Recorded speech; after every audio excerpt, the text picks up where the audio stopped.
Hoje foi dia de reunião ministerial. Hoje foi dia em que o presidente da República juntou a tropa toda, aqueles 480 ministros, para poder tentar dar digamos assim, um impulso, um empurrão no governo, um estímulo à equipe para tentar ver se consegue reverter de alguma maneira o resultado das pesquisas que saíram nos últimos dias, registrando uma queda na popularidade, tanto dele quanto do governo dele. E aí, eu gostaria de abordar esse assunto por dois ângulos. Primeiro, falando sobre uma percepção que governantes têm de que eles controlam a informação, de que eles controlam a sua própria imagem. Se os governantes controlassem a própria imagem, a gente com certeza teria governantes todos com uma aprovação altíssima, porque todos controlariam a própria imagem. Governantes não controlam a própria imagem, né? Eu gosto de lembrar, eu sou São Paulino e ontem, hein, Fábio? São Paulo e Novo Horizontino, que coisa maravilhosa. Mas eu me lembro das cenas e de todos os jogos. O goleiro, quando cata o pênalti, ele agradece a Deus e diz que foi Deus que ajudou. E o jogador, quando bate o pênalti e acerta, diz que foi Deus que ajudou. E como é que funciona? Deus seleciona, agora eu vou ajudar o batedor, agora eu vou ajudar o defensor. É assim que as coisas funcionam? Então, da mesma maneira, não dá para a gente achar que existe uma bênção divina ou que existe um poder divino, que governantes conseguem resolver suas questões desta forma. Eu quero ter uma popularidade alta, eu não quero ter uma popularidade baixa, eu vou agir aqui ou ali, e os governantes acreditam nisso. O primeiro presidente eleito depois de muito tempo, 20 anos de regime militar, foi Fernando Collor. E tinha um assessor, na verdade era uma assessora, que dizia para ele o seguinte: o governo está bom, só não vê quem não quer.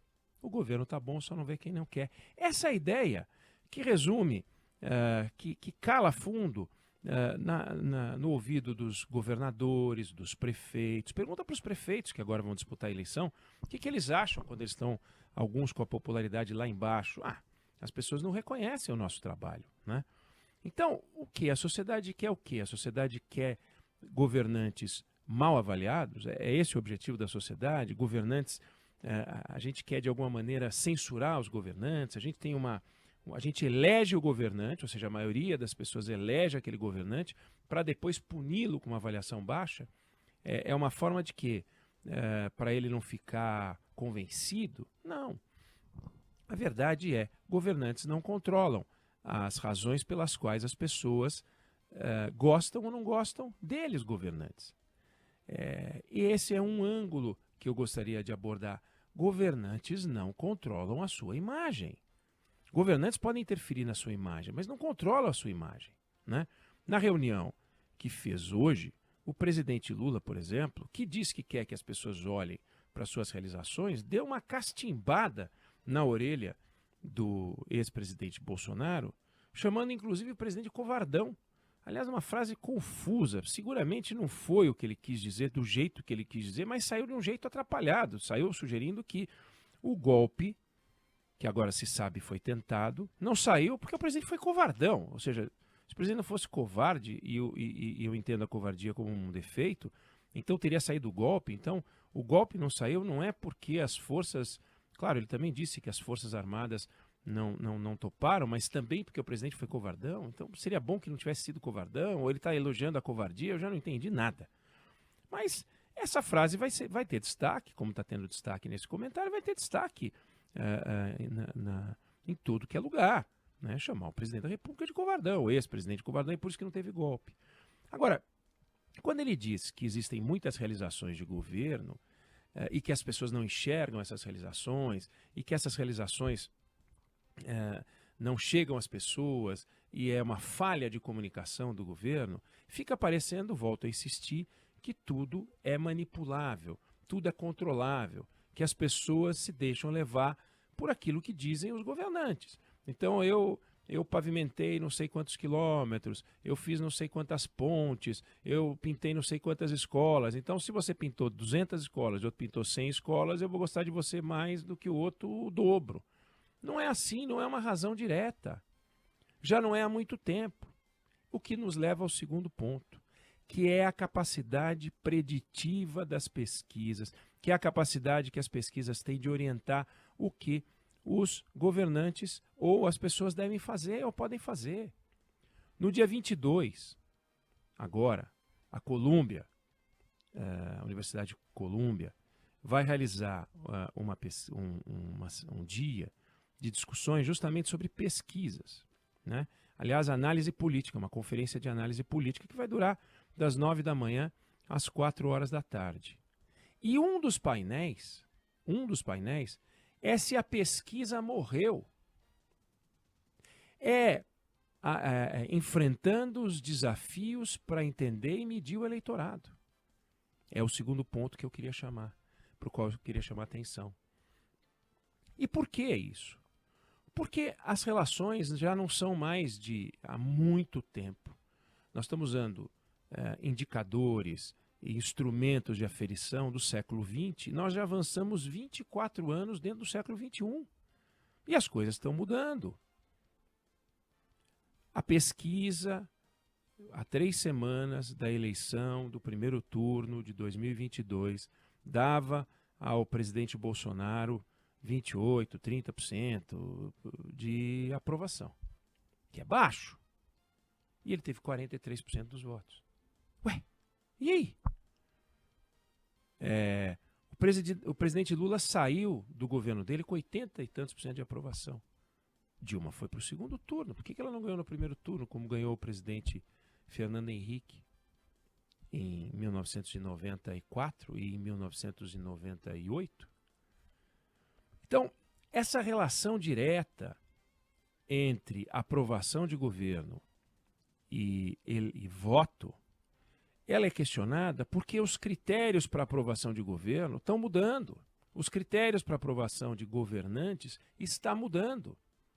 Os estudiosos estão de cabelo em pé, os que têm cabelo, os que não têm cabelo estão com a orelha em pé. Está todo mundo querendo entender, está aí, Colômbia discutindo isso dia 22, agora, sexta-feira. Um dos itens é se as pesquisas morreram. Como é que se enfrenta o desafio de medir o eleitorado num ambiente de mudanças como esse? Cada vez mais as pessoas só dão ouvido para aquilo que elas acreditam. Para aquilo em que elas acreditam. Num modelo de câmara de eco. Eu falo para ouvir a minha voz, ainda que essa voz seja dita por outro, desde que seja aquilo que eu quero ouvir. Então, se eu gostava do presidente Bolsonaro, continuarei gostando do presidente Bolsonaro, ainda que eu leia que ele tentou dar um golpe. E que vão dizer, golpe mesmo foi o que o Supremo deu quando soltou o Lula. Eles falam, não. Aí vai o outro lado. E diz a mesma coisa ao contrário. Entendeu? O Lula foi perseguido pela Lava Jato, as denúncias são pífias, e o Supremo Tribunal Federal simplesmente restabeleceu a lógica. Canalhas são os caras da Lava Jato que depois se grudaram no Bolsonaro. E assim essas verdades vão caminhando, elas vão guiando e ao mesmo tempo funcionam como uma bola de ferro que impede que as pessoas troquem de posição, mudem e tal. Num país onde a maior parte das pessoas não se interessa por política. E entre as que se interessam por políticas, muitas são impermeáveis a qualquer percepção de mudança. E quanto menor é a renda, menor é o interesse por política, por razões óbvias. Porque as pessoas têm outras coisas mais importantes com que se preocupar.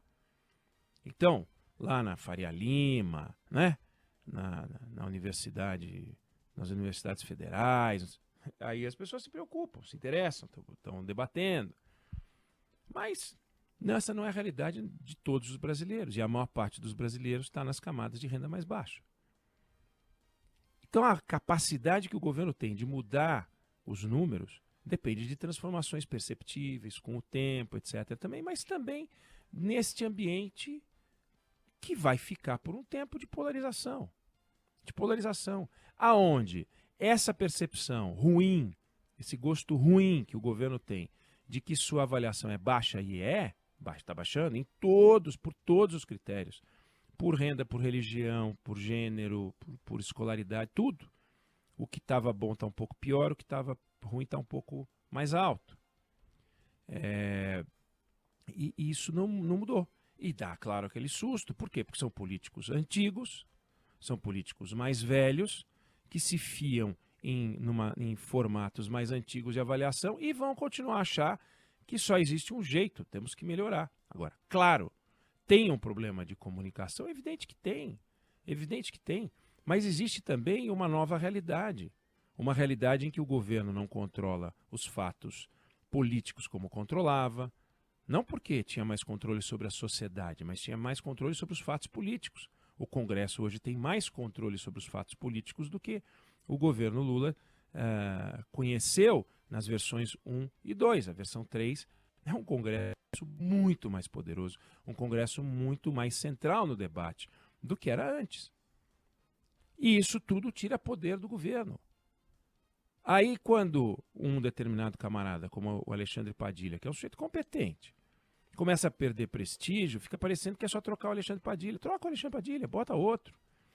Bota outro camarada. Não vai mudar.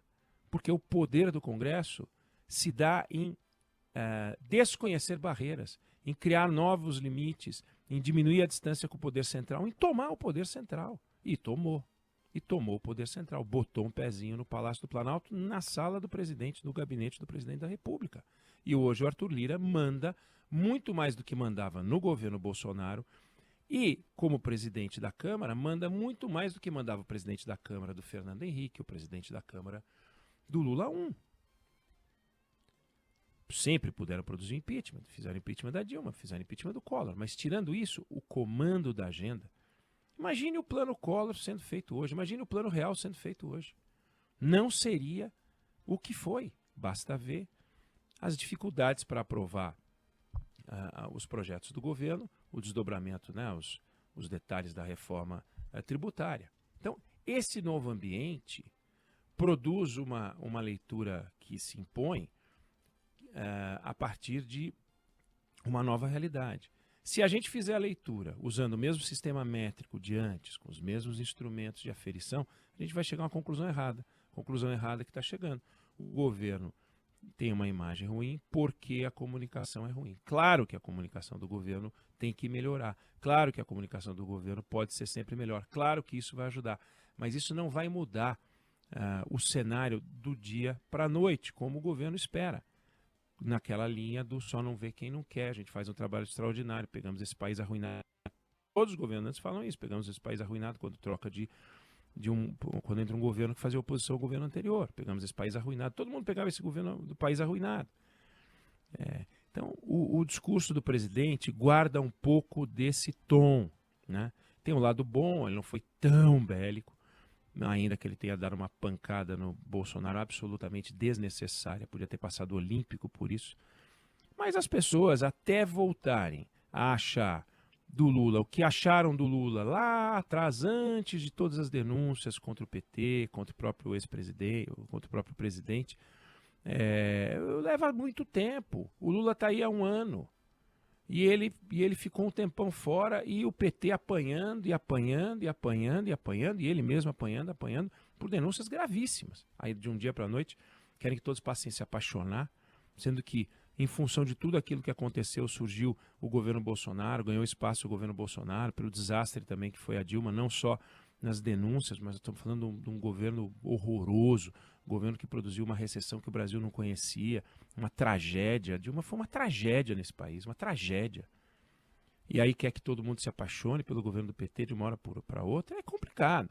Então, tem que ir devagar, tem que ir com calma e tem que fazer uma leitura mais fria diante dessa nova realidade. Não vamos nos esquecer. Nos Estados Unidos, onde eles estão discutindo sempre mais na frente, estão discutindo se a política, se as pesquisas morreram, se a capacidade de fazer pesquisa e de ler o eleitorado morreu do jeito que se fazia antes. E aí saem os números e o governo seguia por números que talvez já não meçam mais o que a sociedade pensa e acha. Vamos acompanhar Eu não sei se você concorda ou discorda, mas essa é a opinião que eu tenho sobre o assunto.